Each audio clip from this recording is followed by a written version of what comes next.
जय श्रीकृष्ण दोस्तन. आज आपण दुसऱ्या अध्यायाच्या 23 आणि 24 श्लोक त्यांचा मूळ संस्कृत श्लोक आणि त्यांचा मराठीमध्ये सविस्तर अर्थ पाहणार आहोत. श्लोक 23. नैनं छिन्दन्ति शस्त्राणि नैनं दहति पावकः न चैनं क्लेदन्त्यापो न शोषयति मारुतः. नैनं छिन्दन्ति शस्त्राणि. या शरीराला म्हणजे आत्म्याला शस्त्र कापू शकत नाही, कारण ते प्राकृत शस्त्र तेथपर्यंत पोहोचूच शकत. जेवढी म्हणून शस्त्रे आहेत ते सर्व पृथ्वी तत्वापासून उत्पन्न झालेली असतात. हे पृथ्वी तत्व शरीरामध्ये कोणत्याही प्रकारच्या विकार निर्माण करू शकत नाही. एवढेच तर नव्हे, हे पृथ्वी तत्व शरीरापर्यंत शरीरीपर्यंत म्हणजे आत्म्यापर्यंत पोहोचूच शकत नाही. तर मग विकृती करण्याची गोष्ट तर दूरच राहील. नैनम दहती पावका.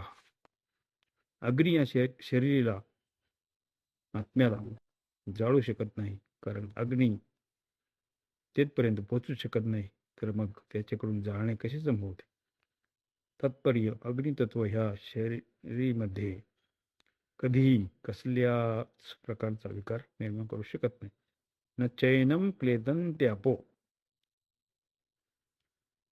पाणी याला भिजू शकत नाही, कारण पाणी तेथपर्यंत पोहोचू शकत नाही. तात्पर्य, जल तत्व ह्या शरीरात कसलाच प्रकारचा विकार निर्माण करू शकत नाही. न शोषयती मारुतः. वारायला वाळवू शकत नाही. अर्थात या आत्म्याला वाळवण्यास असमर्थ आहे, कारण वायू तेथपर्यंत पोहोचू शकत नाही. तात्पर्य, वायुतत्व या शरीरात कोणत्याही प्रकारची विकृती निर्माण करू शकत नाही. पृथ्वी, जल, तेज, वायू, आकाश हे पंचमहाभूते म्हणवली जातात. भगवंतांनी यापैकी चारच महाभूतांविषयी म्हटले आहे. हे पृथ्वी, जल, तेज, वायू या आत्म्याला कोणत्याही प्रकारची विकृती निर्माण करू शकत नाही. परंतु पाचव्या महाभूत आकाशाविषयी काही चर्चा केली नाही. याचे कारण असे की आकाशात कोणतीच क्रिया करण्याची शक्ती नाही. क्रिया करण्याची शक्ती नाही या चार भूतामध्येच आहे. आकाश केवळ सर्वांना अवकाश म्हणजे जागा देते. श्लोक 24. अच्छेद्यो यमदा ह्यो यम क्लेदोषोश्य एवच नित्यः सर्वगतः स्थाणुरचलोऽयं सनातनः. अच्छेद्योयम. शस्त्र या शरीराला कापू शकत नाही. याचा अर्थ असा की शस्त्रांचा अभाव आहे अथवा शस्त्र चालवणं असमर्थ आहे, तर कापण्याची क्रिया आत्म्यात प्रविष्ट होऊ शकत नाही. हा कापलाच जात नाही. शस्त्रादी व्यक्तिगत मंत्र, शाप इत्यादींनी हे शरीरीचे म्हणजे आत्म्याचे नुकसान होऊ शकत नाही. जसे ज्ञान वैकल्य यांच्या प्रश्नाने उत्तर देऊ न शकल्याने त्यांच्या शापाने शाकल्याचे मस्तक कापले जाऊन खाली पडले. अशा प्रकारे देह तर मंत्राने वाणीने कापला जाऊ शकतो, पण तेही म्हणजे आत्मा संपूर्णपणे अच्छेद्य आहे. अदाह्यो ह्यम. हा शरीर अदाह्य आहे, कारण हा जाळलाच जाऊ शकत नाही.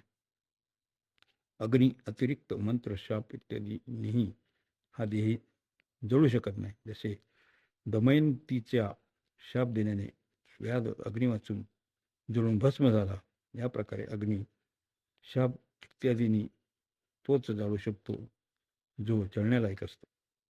या शरीरी तर दहन क्रियेचा प्रवेशच होऊ शकत नाही. अक्लेद्य हा देही भिजला जात नाही, अर्थात यास भिजले जाण्याची योग्यता नाही. पाण्याने तसेच मंत्र, शाप, औषधी हा भिजला जाऊ शकत नाही. जसे ऐकिवात आहे तसे मालकंस राग गायला असता दगडाला सुद्धा पाझर फुटतो. चंद्राला पाहताच चंद्रकांतमणी ओला होतो. परंतु हा देही रागरागिणी इत्यादीही भेदली जाणारी वस्तू नाही. अस्वच्छ हा हा अस्वच्छ हा देही अस्वच्छ आहे. वायूचे शोषण होणाऱ्या वस्तूपैकी हा नाही, कारण याचं शोषण क्रियेचा प्रवेशच होऊ शकत नाही. वायूने तसेच मंत्र, शाप, औषधी ने हा देही वाळला जात नाही. जसे अगस्त्य ऋषींनी समुद्राचे शोषण केले, तसे या देहीचे कोणीही आपल्या शक्तीने शोषण करू शकत नाही.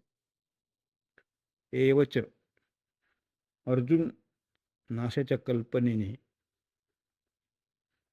शोक करीत होते. म्हणून शरीराला अच्छेद्य, अदाह्य, अक्लेश आणि अश्वस्य म्हणून भगवान एवच या पदाने विशेष जोर देऊन म्हणतात का हा शरीर असाच आहे की यात कोणत्याच क्रियेचा प्रवेश होत नाही. म्हणून हा शरीर शोक करण्यालायक नाहीच. नित्य हा देही नित्य निरंतर राहणार आहे. हा एखाद्या काळात नव्हता आणि एखाद्या काळात राहणार नाही अशी गोष्ट नव्हे, तर हा सर्व काळी नित्य निरंतर तसंच्या तसं राहणार आहे. सर्वगता